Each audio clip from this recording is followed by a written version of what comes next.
So over here, I didn't realize I had a big pot of soil.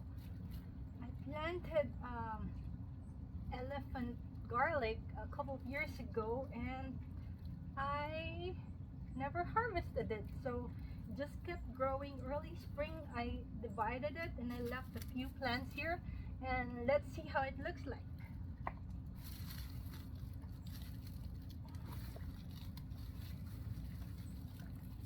So granted that I actually ignored it, it actually produced pretty nicely. See how nicely it is? So I'm just gonna go ahead and move this to a different spot so I don't forget it, and I'll